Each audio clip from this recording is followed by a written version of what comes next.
Si vous souhaitez rencontrer des ex-musulmans, rendez-vous juste à la mosquée locale. Car elle en regorge.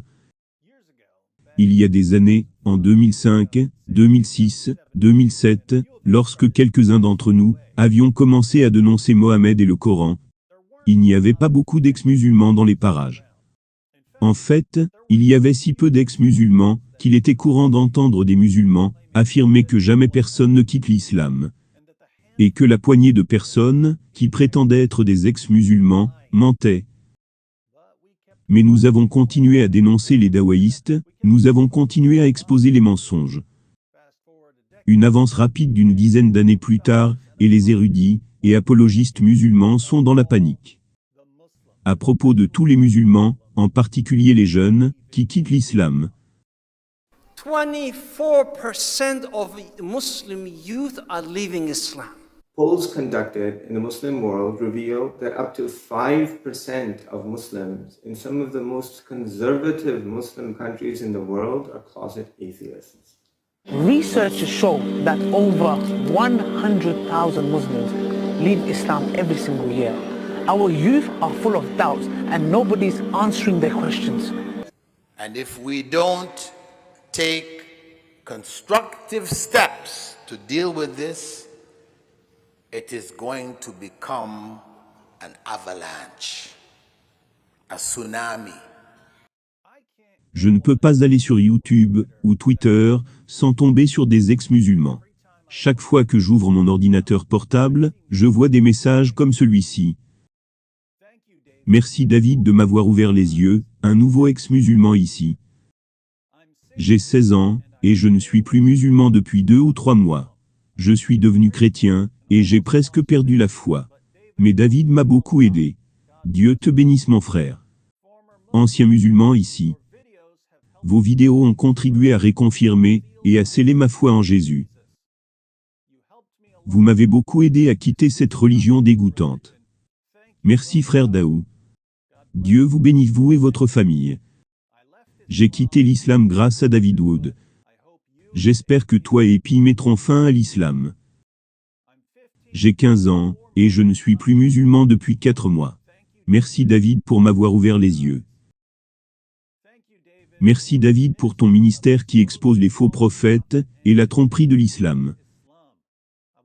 J'étais musulman quand j'ai trouvé tes vidéos sur YouTube, par la volonté de Dieu Tout-Puissant, par la grâce de Dieu, et de son Fils, notre Seigneur et Sauveur Jésus-Christ. Je suis devenu chrétien. Je ressens cette bénédiction et cette tranquillité en moi. Je remercie Dieu que je connaisse un peu l'anglais, pour pouvoir comprendre vos discours. Vous, le prophète apostat, Christian Prince, William Lane Craig, nos frères et sœurs du Speaker Corner, Bob, Jess Smith, Atoun. Vous m'avez tous aidé à voir, à travers l'évangélisation, et m'avez montré l'amour de Dieu, et sa volonté de sauver nos âmes. Dieu te bénisse David, continue comme ça. Je te souhaite, ainsi qu'à ta famille, tes enfants, bonheur, et bonne santé au nom de Jésus.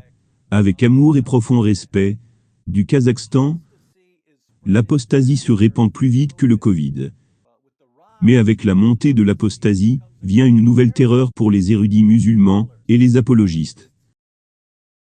Ce sont les ex-musulmans qui vont à la mosquée. L'une des choses les plus choquantes que j'ai vécues au cours de ces dernières années est le nombre de jeunes garçons et filles, âgés de 13 à 18 ans, qui m'ont ouvertement déclaré leur apostasie. Et je parle de centaines de personnes, dont Assadullah Ali, un conférencier musulman, a entendu des centaines d'ex-musulmans. Mais il fait référence à un type particulier d'ex-musulmans.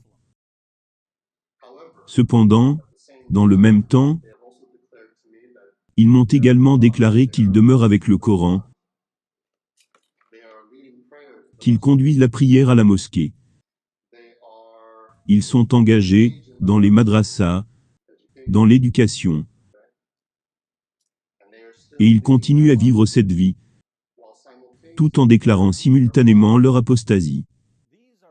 Ce sont des ex-musulmans qui continuent à vivre comme des musulmans. Ils semblent être de fervents musulmans dans leurs mosquées et leurs écoles islamiques. Et pourtant ce sont des apostats. Et si des centaines de ces ex-musulmans, dans la mosquée, ont secrètement confessé leur apostasie à Assadullah Ali, combien y en a-t-il qui l'ont rencontré, mais ne se sont pas confiés à lui? Combien y en a-t-il qui ne l'ont pas rencontré et qui n'ont dit à personne qu'ils ne croient pas en l'islam? Il est intéressant de noter que j'entends aussi ces ex-musulmans à la mosquée. Je n'ai pas l'habitude d'attirer l'attention sur leurs commentaires, mais lisons-en deux. Je suis un ex-musulman sous couverture. Cette vidéo. Il fait référence à une vidéo que j'ai postée sur certaines des déformations stupides du christianisme, qui sont populaires parmi les musulmans. Cette vidéo vous donne un petit aperçu de la merveilleuse mentalité à laquelle je dois faire face chaque jour de ma vie. C'est un ex-musulman sous couverture. C'est un apostat qui vit toujours en tant que musulman. Ok mon cher David, voilà comment ça se passe. En tant que musulman, ou du moins je fais semblant de l'être devant les gens, pour des raisons évidentes. Je connais tous les faits que tu as énumérés, sauf l'horreur du léchage de doigts. Il commente donc l'une de mes vidéos à propos de comment Mohammed était dégoûtant. Je veux dire, on nous a appris à l'école primaire que le prophète avait l'habitude de se lécher le doigt après avoir mangé. Et je pensais que c'était compréhensible si la nourriture est trop bonne et que vous êtes seul à la maison. Il n'y a rien d'alarmant à ce sujet. Cependant, ils ne nous ont pas parlé de la partie où il se faisait lécher les doigts par d'autres personnes. Oui, c'est dégoûtant, quel prophète effrayant. Je suppose qu'il ne voulait pas que nous soyons traumatisés. Et pour répondre à ta question, comment, en tant que musulman, j'ai pu accepter ces horreurs? Eh bien, c'est simple. Nous continuons notre vie sans y penser. Nous l'ignorons, parce qu'en tant qu'enfant, on nous apprend que penser est mal quand il s'agit de critiquer l'islam. On nous fait taire, on nous crie dessus, et on nous punit même parfois. Espérons un meilleur futur pour la nouvelle génération. Continue le bon travail. Il y a des millions d'ex-musulmans qui vivent en tant que musulmans, à la fois dans les pays musulmans et dans les pays non musulmans. Dans certains endroits, ils ne veulent pas annoncer leur apostasie, parce qu'ils seraient confrontés à la violence. Dans d'autres endroits, ils ne veulent pas annoncer leur apostasie, parce qu'ils ne veulent pas être vilipendés par leur communauté. Ou peut-être simplement, parce qu'ils ne veulent pas décevoir leur famille. Mais pensez au dilemme dans lequel les dirigeants musulmans se trouvent actuellement. Ils savent qu'il y a des millions d'ex-musulmans qui vivent comme des musulmans, qui récitent le Coran, qui fréquentent des écoles islamiques. Mais que peuvent faire les dirigeants musulmans à ce sujet? Il semble qu'il s'agisse d'un problème qu'ils voudraient aborder. Il semble qu'il s'agisse de quelque chose qu'ils voudraient révéler au grand jour. Cette situation ne fait que commencer. Elle va s'aggraver, très rapidement. On s'attendrait à ce que les leaders musulmans prennent des mesures radicales, qu'ils se lèvent dans les mosquées et les madrasas et qu'ils disent « Regardez, nous comprenons que certains d'entre vous, surtout vous les jeunes, ne croyez pas vraiment en Mohammed. Nous voulons que vous sachiez que c'est ok que vous sortez de l'ombre, et de nous dire ce que vous pensez réellement. Nous allons essayer de vous convaincre que l'islam est vrai. Mais si nous n'y parvenons pas, alors vous ne devriez pas continuer à vivre en tant que musulman. Il semble qu'ils devraient faire quelque chose comme ça, s'ils veulent traiter le problème.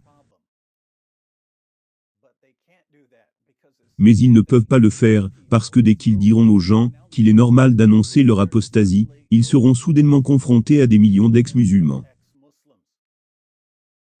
Et la jeune génération regardera autour d'elle et dira « Attendez une minute. Comment se fait-il que tant de gens, qui récitaient le Coran toute leur vie, n'y croyaient pas ?» L'apostasie deviendrait soudainement normale. Et une fois que cela se produit, Une fois que l'intimidation et la manipulation ne peuvent plus garder les ex-musulmans tranquilles, l'islam va s'effondrer. Donc ils ne peuvent pas gérer le problème, mais en même temps, ils ne peuvent pas non plus l'ignorer. Parce que l'avalanche a déjà commencé. L'islam va s'effondrer d'une manière ou d'une autre. Je peux imaginer une scène dans une mosquée dans quelques années. L'imam se tourne vers les musulmans qui sont rassemblés et il dit: les gars, j'ai été l'imam ici, pendant des années. Mais je ne peux plus vivre dans ce mensonge. Je ne crois pas vraiment en l'islam. Il y a un soupir dans la congrégation. Mais alors une main se lève, et quelqu'un dit: vous savez, je n'y crois pas non plus. Puis une autre main se lève, puis une autre. Et assez rapidement ils réalisent qu'ils sont tous des apostats.